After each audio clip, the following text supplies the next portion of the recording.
సింగరేణి కార్మికులను కాంగ్రెస్ ప్రభుత్వం మోసం చేస్తుందన్నారు బీఆర్ఎస్ ఎమ్మెల్యే కేటీఆర్. ఒక్కో కార్మికుడికి లాభాల వాటా 3,70,000 రూపాయలు రావాల్సి ఉండగా ప్రభుత్వం 1,90,000 రూపాయలు మాత్రమే ఇస్తుందని మండిపడ్డారు. రేవంత్ రెడ్డిని సీఎం పదవి నుంచి తొలగించడానికి మంత్రి పొంగులేటి ప్రయత్నిస్తున్నారని కేటీఆర్ ఆరోపించారు.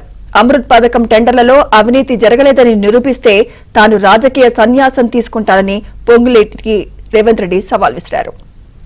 998 నుంచి 2014 దాకా చూసుకుంటే కూడా మొత్తంగా ఎన్నడూ లాభాల్లో వాటా 10% నుంచి 20% మధ్యనే ఉన్నది తప్ప ఎన్నడూ అంతకు మించి ఇవ్వలేదు, ఒక పైసా ఎక్కువ ఇవ్వలేదు.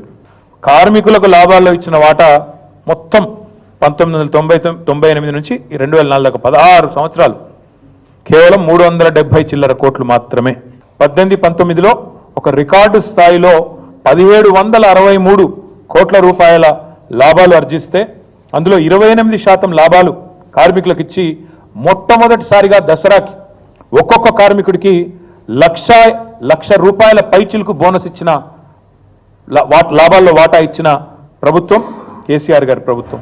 మేము 2022-23లో ఆనాడు చివరి సంవత్సరం, మా గవర్నమెంట్ ఉన్న చివరి సంవత్సరం లాభాలు 2,222 కోట్లు, కార్మికులకు ఇచ్చిన వాటా రికార్డు స్థాయిలో 32% వాటా, ఒక్కొక్క కార్మికుడికి 1,60,000 రూపాయలు. మేము అధికారంలోకి వచ్చిన మొట్టమొదటి సంవత్సరం 2014లో 17,000 రూపాయలు మాత్రమే ఒక కార్మికుడికి లాభాల్లో వాటాగా వస్తే మేము అధికారం నుంచి దిగిపోయినాడు దానికి 10 రెట్లు 17,000 నుంచి 1,60,000కు తీసుకొని పోయిన నాయకుడు కేసీఆర్ గారు అనే మాట నేను ముందుగా మీ అందరికీ గుర్తు చేస్తా ఉన్నాను.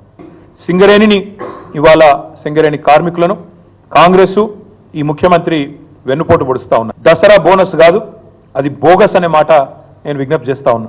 4,701 కోటి రూపాయలు లాభం అయితే 33% వాటా కనుక ఇస్తే 1,551 కోట్లు 1,551 కోట్ల 33 లక్షలు అనుకుంటే మొత్తం కార్మికులు 41,837 మంది.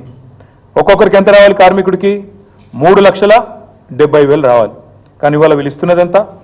కేవలం 1,90,000 మాత్రమే. ఇది మోసం కాదా? సింగరేణి బెల్ట్ మొత్తం కాంగ్రెస్ పార్టీని కార్మికులు గెలిపించారు, మరి వాళ్ళకి మీరు ఇచ్చే బహుమానం ఇదా?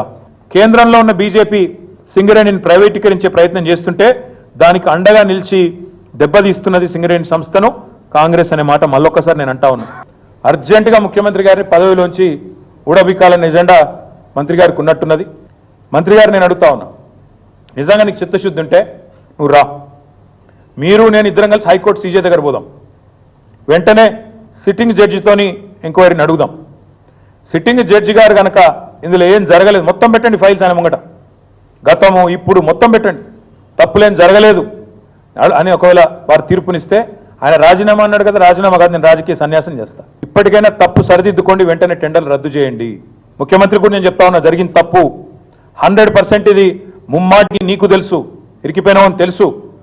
ఆశ్రిత పక్షపాతం లేకుండా రాగద్వేషాలు లేకుండా నేను నా బంధువులకు నా కుటుంబానికి సాయం చేయను అని చెప్పి ప్రమాణ స్వీకారం చేసిన ముఖ్యమంత్రి నీ డిపార్ట్మెంట్లో, నీ కింద ఉండే మున్సిపల్ డిపార్ట్మెంట్లో నీ బావమరిది ఏది 2 కోట్లు లాభం పోయిన సంవత్సరం అంతకుముందు సంవత్సరం ఆర్జించిన ఒక కంపెనీ, కేవలం 2 crores ప్రాఫిట్ ఉన్న కంపెనీకి 1,000 కోట్ల కాంట్రాక్ట్ ఇచ్చి అవినీతి జరగలేదంటే ఎవడన్నా ప్రపంచంలో నమ్ముతాడా?